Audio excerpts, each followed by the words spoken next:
हरे कृष्णा। तो आप सभी भक्तों का हार्दिक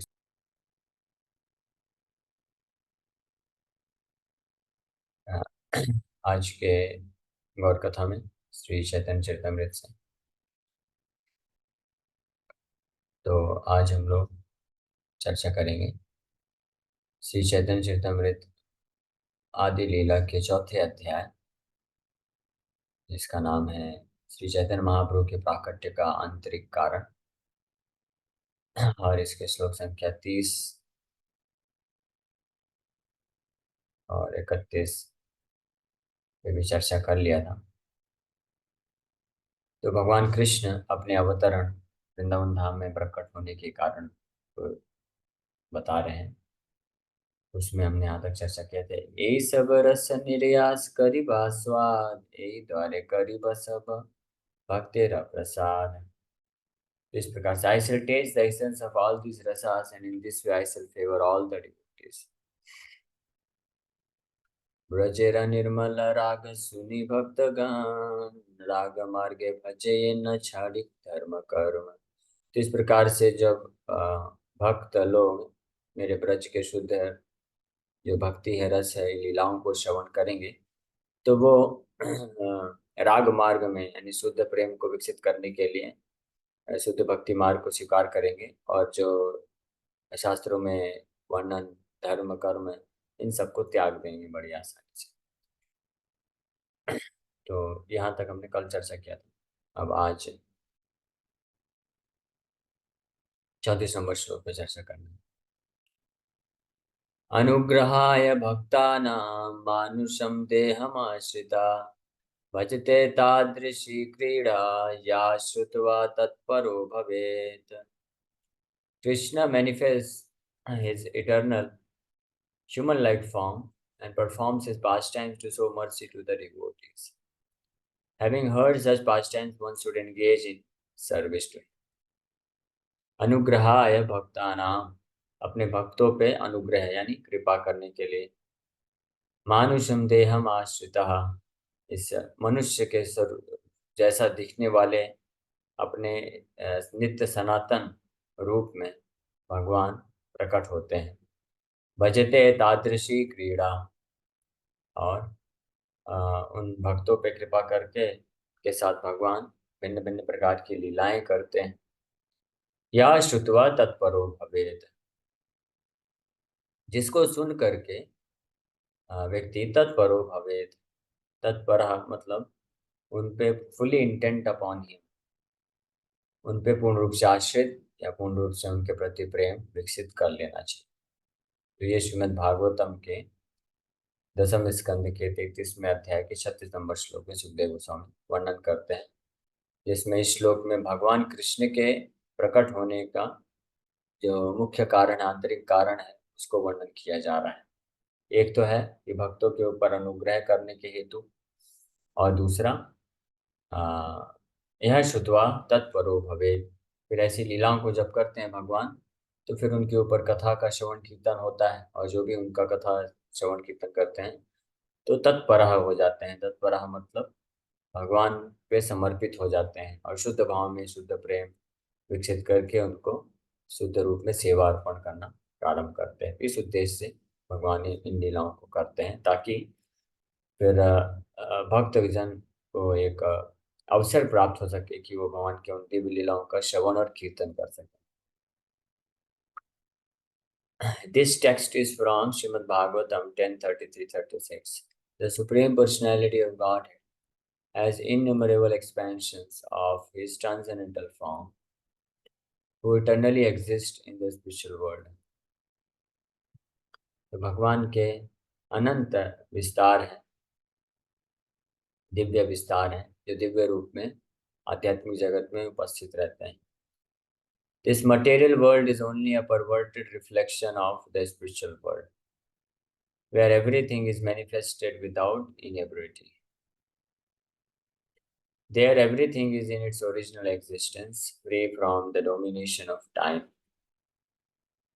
Time cannot deteriorate or interfere with the conditions of the spiritual world, where different manifestations of the Supreme Personality of Godhead are the recipients of the worship of different living entities in their constitutional spiritual positions. In the spiritual world, all existence is unadulterated goodness. The goodness found in the material world is contaminated by the modes of passion and ignorance. यहाँ पे प्रभुपाद जी वर्णन कर रहे हैं कि जो आध्यात्मिक जगत है वो वास्तविक और मूल स्वरूप होता है जीवात्माओं के रहने का, और ओरिजिनल एग्जिस्टेंस है, वास्तविक अस्तित्व होता है। और ये भौतिक जगत उसका क्या है, प्रतिबिंब है, रिफ्लेक्शन मात्र है।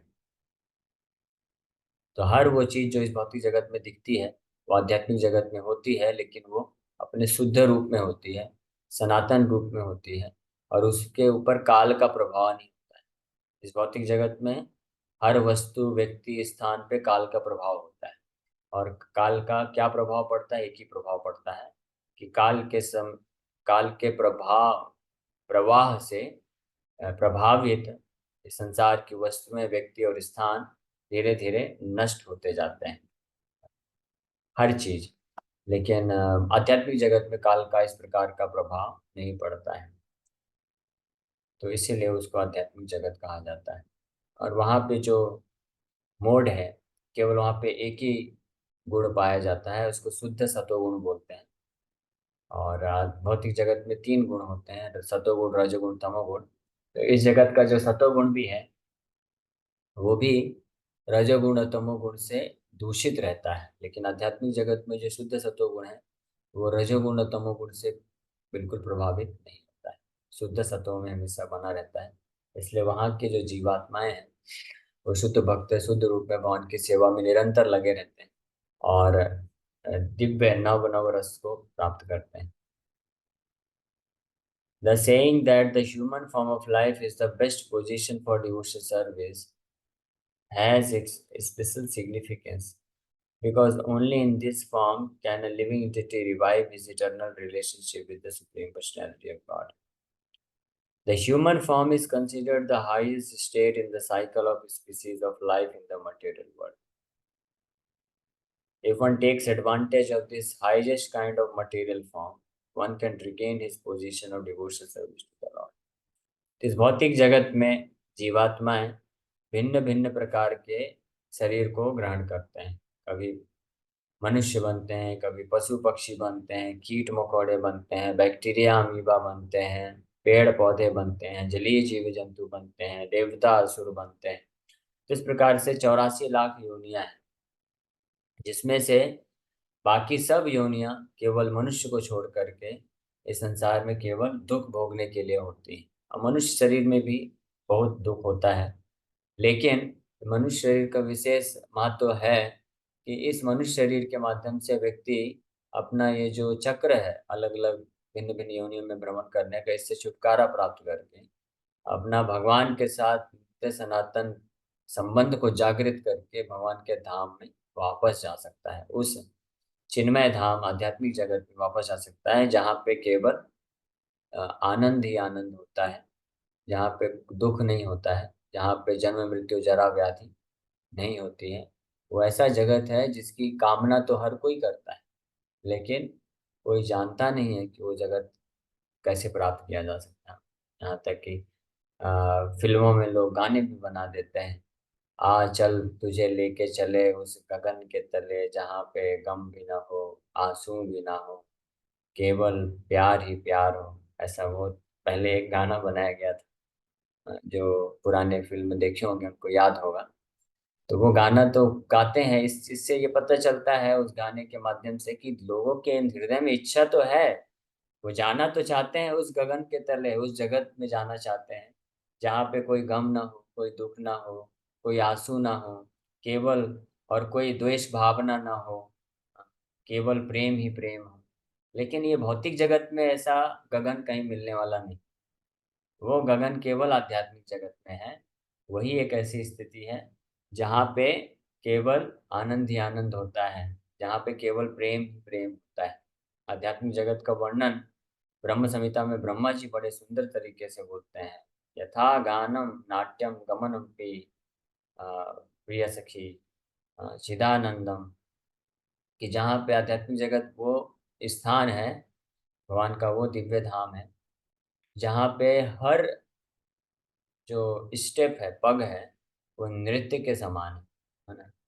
Spiritual world is a world where every step is a dance, every word is a song and every thought is expression of love.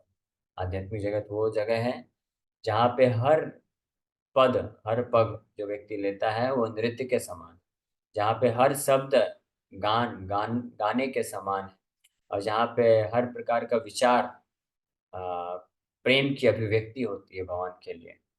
इस भौतिक जगत में उल्टा है। भौतिक जगत में यहाँ पे जो भी व्यक्ति कोई कार्य करता है वो दुख और दर्द से भरा रहता है, लेकिन आध्यात्मिक जगत बड़ा सुंदर है।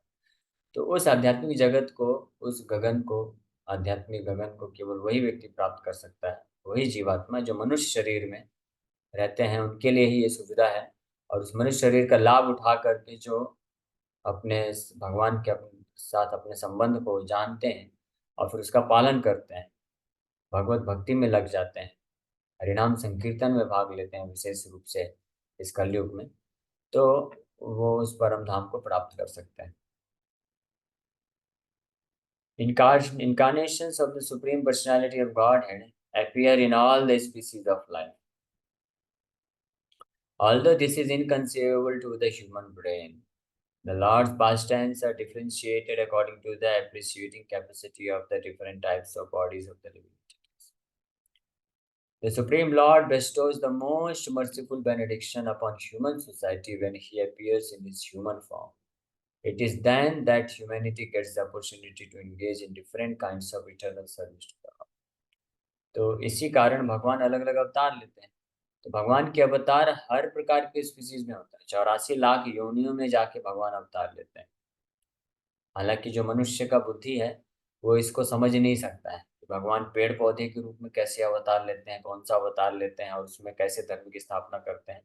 वो मनुष्य दिमाग के परे है, वो केवल भगवान ही जानते हैं। लेकिन भगवान, ये शास्त्रों के अनुसार ये हमको इन्फॉर्मेशन मिलती है कि भगवान पेड़ पौधे, वृक्ष, पशु और अन्य अन्य योनियों में जाकर के अवतार लेते हैं, और उन अलग अलग योनियों में जो जीवात्माएं हैं, जो पुण्य जीवात्माएं हैं, उनको रक्षा प्रदान करते हैं और आसुरिक जीवात्माओं का वध करते हैं। लेकिन भगवान के द्वारा जो सबसे विशेष कृपा की जाती है वो जब भगवान अपने ओरिजिनल स्वरूप, भगवान का ओरिजिनल जो रूप, हालांकि भगवान अनंत प्रकार के रूप ले सकते हैं, लेकिन भगवान का जो ओरिजिनल रूप है वो मनुष्य के भांति दिखता है। मनुष्य, तो उस रूप में जब भगवान आते हैं, यानी कृष्ण द्विभुज मुरलीधर रूप में जब आते हैं भगवान, तो उस रूप में भगवान जो लीलाएं करते हैं उसके द्वारा सब सर्वोच्च प्रकार का कृपा प्रदान करते हैं। इसलिए यहाँ पर लिखा है, अनुग्रहाय भक्ता नाम मानुषम देहम आश्रित। जब अपने मनुष्य वाले रूप में आते हैं, भगवान मनुष्य नहीं है, गीता में भगवान स्पष्ट बताते हैं, अवजानन्ति माम मूढ़ा मानुषम तनुमाश्रित। जो मूर्ख लोग होते हैं वही ऐसे सोचते हैं कि मैं मनुष्य का शरीर धारण करके आया।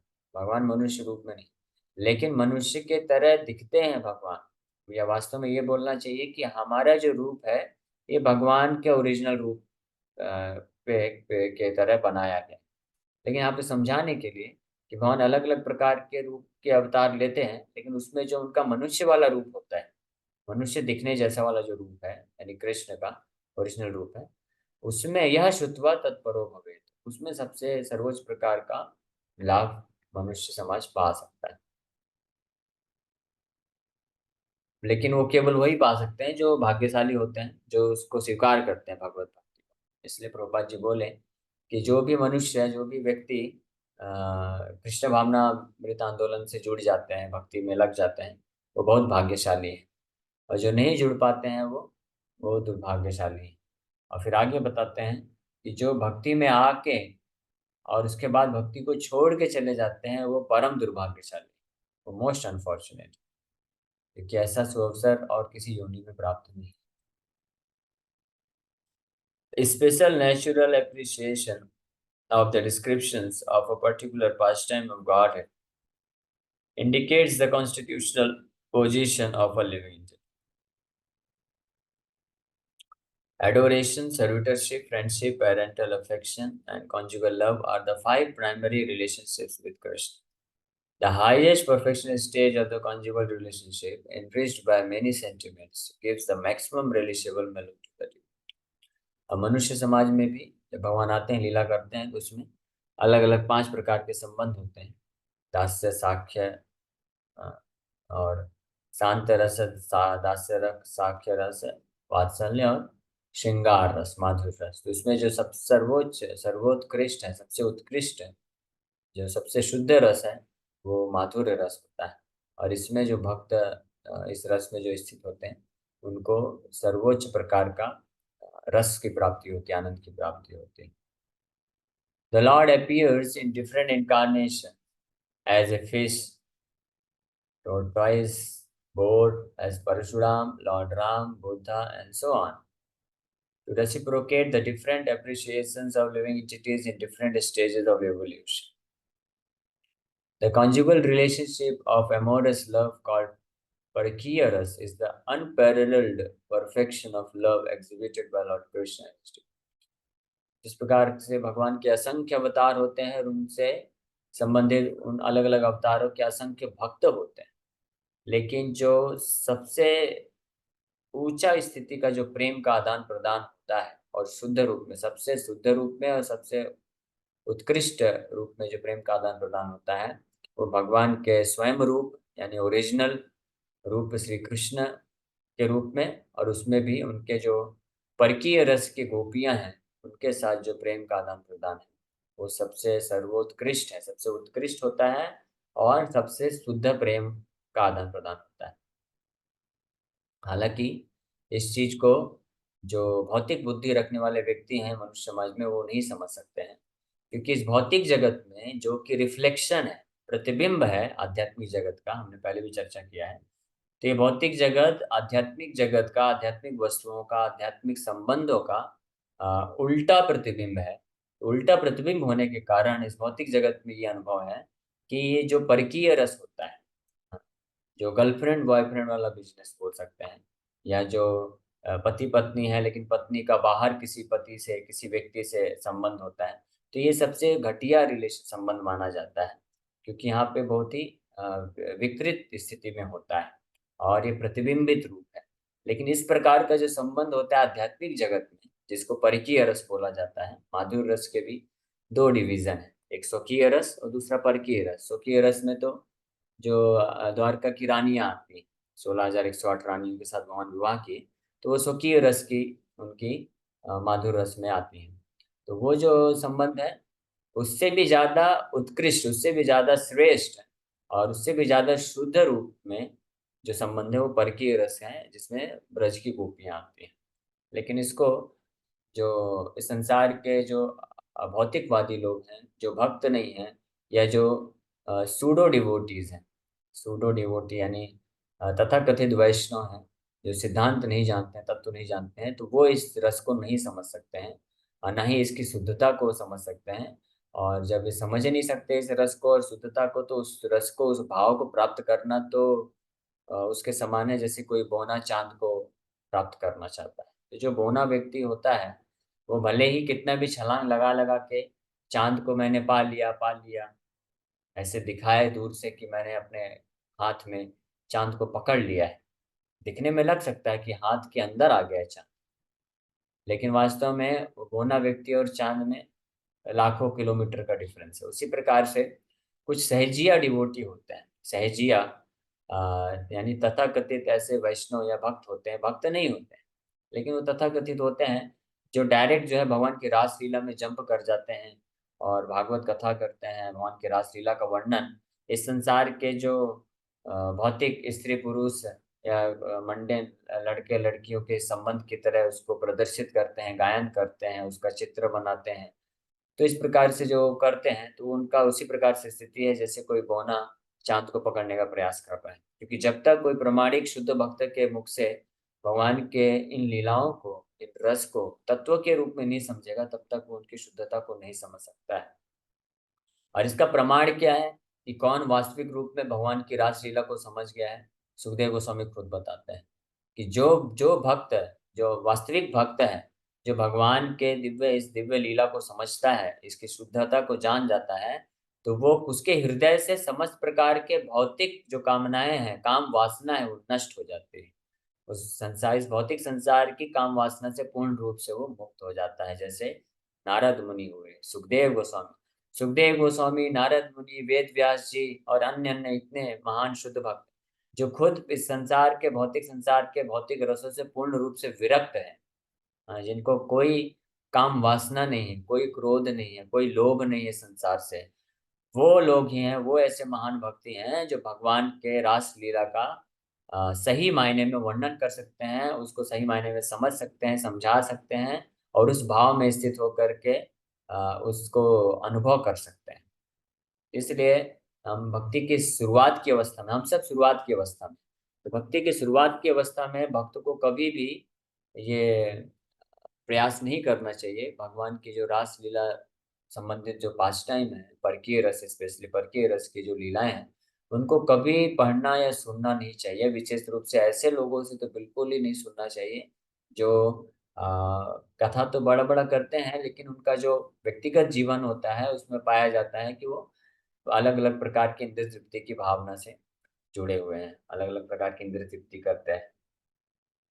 तो इसलिए यहाँ पे प्रभुपाद जी बता रहे हैं, a class of so called devotees known as Sahajiyas try to imitate the Lord's pastimes, although they have no understanding of the amorous love in his expansions of pleasure potential। कि ये सहजिया क्लास, ये सहजिया का मतलब ही होता है सहज, सहज मतलब आसान यानी सस्ता।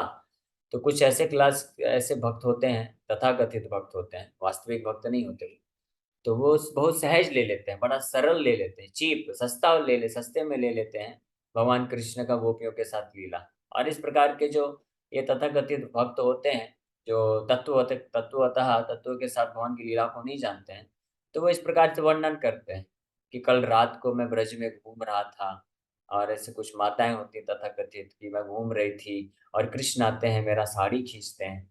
ये कृष्ण क्या इतने चीप हैं, इतने सस्ते हैं कि ये सब चीज करेंगे? तो इस प्रकार के जो लोग होते हैं ना, बड़ा सहज ले लेते हैं। सुखदेव गोस्वामी बताते हैं, वर्णन करते हैं 10वें स्कंद में, परीक्षित महाराज ने जब पूछा, ये साख्य रस की बात पूछ रहे हैं कि ये जो सखा लोग हैं भगवान के, इन्होंने ऐसा क्या कार्य किया, कितना पुण्य किया कि इनको सौभाग्य प्राप्त हुआ भगवान के साथ लीला करने का। तो उसमें सुखदेव गोस्वामी वर्णन करते हैं कि इन्होंने कोटि कोटि जन्मों से भगवान के साधना शुद्ध भक्ति किया है, तब जाके इनको उस पुण्य के बलबूते इनको कृष्ण जो है सखा के रूप में मिले। तो आप अब विचार कर सकते हैं कि साख्य रस के ऊपर वात्सल्य रस है, यानी यशोदा माता नंद महाराज, और उससे भी ऊपर है माधुर्य रस। और माधुर्य रस में सर्वश्रेष्ठ है परकीय रस, गोपियों का रस है। तो इस गोपियों के रस को कोई व्यक्ति इतनी आसानी से सरल तरीके से प्राप्त कर लेगा? इतना सस्ता है क्या? सहजिया इसलिए बोलते हैं। वो जो गोपियों का रस है भगवान के साथ, वो इस संसार के बद्ध जीव को तो छोड़िए, ब्रह्मा जी, शिव जी, साक्षात लक्ष्मी को भी वो जो रस प्राप्त नहीं है, दुर्लभ है उनके लिए भी। भगवान शिव भी बहुत ट्राई किए कि जाके रासलीला में भाग ले, लेकिन भाग नहीं ले पाए, दर्शन करने को मौका दिया बस भगवान ने। ब्रह्मा जी तो ब्रज में ही प्रवेश नहीं कर सके। और माता लक्ष्मी भी बहुत ट्राई की, उन्होंने भी लाखों करोड़ों वर्ष तपस्या किया, बिल्वावन में, वृंदावन में जा करके बैठ के तपस्या किया कि उनको भी एक गोपी बनने का मौका मिल जाए और भगवान के साथ रासलीला करने को मौका मिले। वो उनको मौका नहीं प्रदान प्राप्त हुआ। भगवान ने कृपा करके बस उनको दर्शन प्रदान किया, अपने सीने में, छाती में उनको श्रीवत्स के रूप में धारण कर लिया कि यह मैं रासलीला करूंगा, आप बस चुपचाप दर्शन कर लेना। इतना ही है।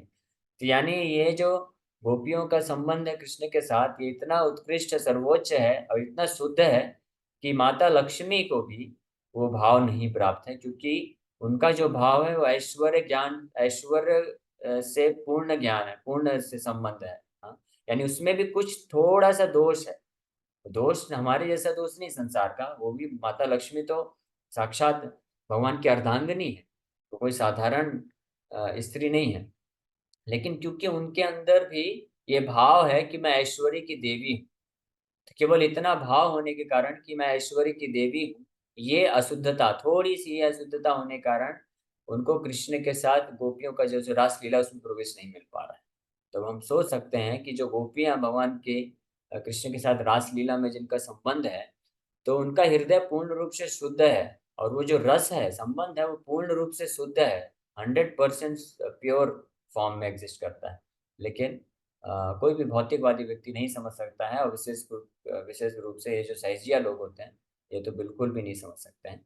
इसलिए हमको क्या करना चाहिए, बड़े विनम्रता के साथ, पूरे आदर सम्मान के साथ भगवान की लीलाओं को स्वीकार करना चाहिए, और केवल भगवान के उन लीलाओं को श्रवण करना चाहिए जिनके लिए हम लोग योग्य हैं, और तत्वों को जानना चाहिए। इसलिए हम लोग गीता भागवत सब शुरू से तत्व के साथ चर्चा कर रहे हैं, और ये कथा का, ऑनलाइन कथा का ये उद्देश्य है कि हम लोग ग्रेजुअली, धीरे धीरे भगवान के अलग अलग अवतारों का, अलग अलग लीलाओं का तत्वों के साथ समझेंगे, ताकि हम अपने आप को योग्य बना सकें कि किसी दिन हम पूर्ण रूप से हृदय शुद्ध होगा, तब हम कभी किसी जन्म में जाके भगवान की रासलीला को श्रवण करने के योग्य बन सके। ठीक है, तो हालांकि चैतन्य चैतन्य में कविराज गोस्वामी हमको मौका दे रहे हैं कि कम से कम हम ये समझ सके कि भगवान के जो दिव्य ब्रज की लीलाएं हैं वो साधारण नहीं है, पूर्ण रूप से दिव्य है, और असाधारण है, और पूर्ण रूप से शुद्ध है। ठीक है, तो इसी के साथ यहीं पे विराम करते हैं। Thank you very much. किसी